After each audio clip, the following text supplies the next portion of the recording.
أعوذ بالله من الشيطان الرجيم بسم الله الرحمن الرحيم نحمده ونصلي على رسوله الكريم أما بعد ربي اشرح لي صدري ويسر لي أمري واحلل عقدة من لساني يفقهوا قولي ربي زدني علما ربی زدنی علما ربی زدنی علما۔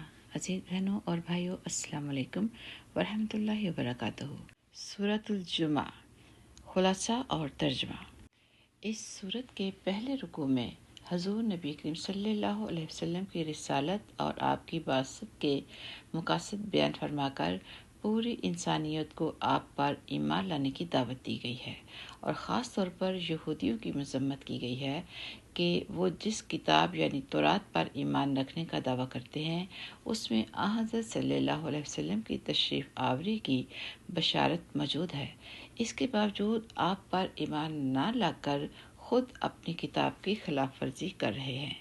پھر دوسرے رکوع میں مسلمانوں کو یہ ہدایت دی گئی ہے کہ ان کی تجارتی سرگرمیاں اللہ تعالیٰ کی عبادت کے راستے میں رکاوٹ نہیں بننی چاہیے۔ چنانچہ حکم دیا گیا ہے کہ جمعہ کی اذان کے بعد ہر قسم کی خرید و فروخت بالکل ناجائز ہے۔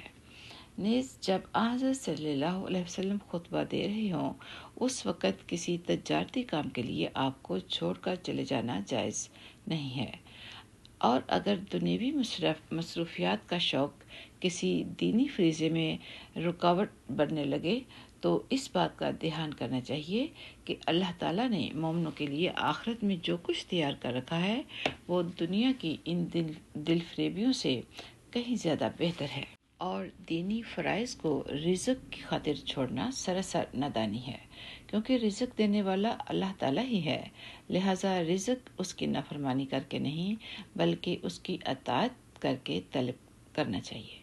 چونکہ دوسرے رکوع میں جمعہ کے احکام بیان فرمائے گئے ہیں، اس لیے اس سورت کا نام جمعہ ہے۔ یہ سورت مدنی ہے اور اس میں 11 آیتیں اور 2 رکوع ہیں۔ بسم اللہ الرحمن الرحیم۔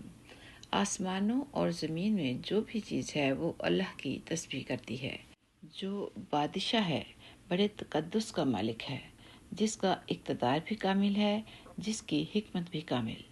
وہی ہے جس نے امی لوگوں میں انہی میں سے ایک رسول کو بھیجا جو ان کے سامنے اس کی آیتوں کی تلاوت کرے اور ان کو پاکیزہ بنائے اور انہیں کتاب و حکمت کی تعلیم دیں، جبکہ وہ اس سے پہلے کھلی گمراہی میں پڑے ہوئے تھے۔ اور یہ رسول جن کی طرف بھیجے گئے ہیں ان میں کچھ اور بھی ہیں جو ابھی ان کے ساتھ آ کر نہیں ملے، اور وہ بڑے اقتدار والا، بڑی حکمت والا ہے۔ یہ اللہ کا فضل ہے، وہ جسے چاہتا ہے دیتا ہے، اور اللہ بڑے فضل والا ہے۔ جن لوگوں پر تورات کا بوجھ ڈالا گیا پھر انہوں نے اس کا بوجھ نہیں اٹھایا، ان کی مثال اس گدھے کی سی ہے جو بہت سی کتابیں لادے ہوئے ہو۔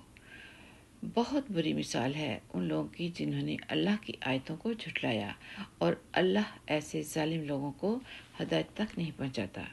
اے پیغمبر ان سے کہو کہ اے لوگو جو یہودی بن گئے ہو، اگر تمہارا دعویٰ یہ ہے کہ سارے لوگوں کو چھوڑ کر تم ہی اللہ کے دوست ہو تو موت کی تمنا کرو اگر تم سچے ہو۔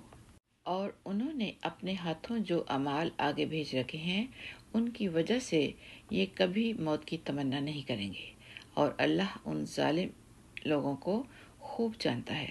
کہو کہ جس موت سے تم بھاگتے ہو وہ تم سے آ ملنے والی ہے، پھر تمہیں اس اللہ کی طرف لوٹایا جائے گا جسے تمام پوشیدہ اور کھلی ہوئی باتوں کا پورا علم ہے، پھر وہ تمہیں بتائے گا کہ تم کیا کچھ کیا کرتے تھے۔ اے ایمان والو، جب جمعے کے دن نماز کے لیے پکارا جائے تو اللہ کے ذکر کی طرف لپکو اور خرید و فروخت چھوڑ دو، یہ تمہارے لیے بہتر ہے اگر تم سمجھو۔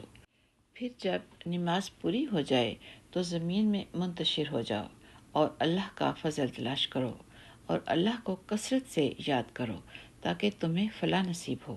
اور جب کچھ لوگوں نے کوئی تجارت یا کوئی کھیل دیکھا تو اس کی طرف ٹوٹ پڑے اور تمہیں کھڑا ہوا چھوڑ دیا۔ کہہ دو کہ جو کچھ اللہ کے پاس ہے وہ کھیل اور تجارت سے کہیں زیادہ بہتر ہے، اور اللہ سب سے بہتر رزق دینے والا ہے۔ سبحان ربک رب العزت عما یصفون وسلام علی المرسلین والحمد للہ رب العالمین۔ السلام علیکم ورحمۃ اللہ وبرکاتہ۔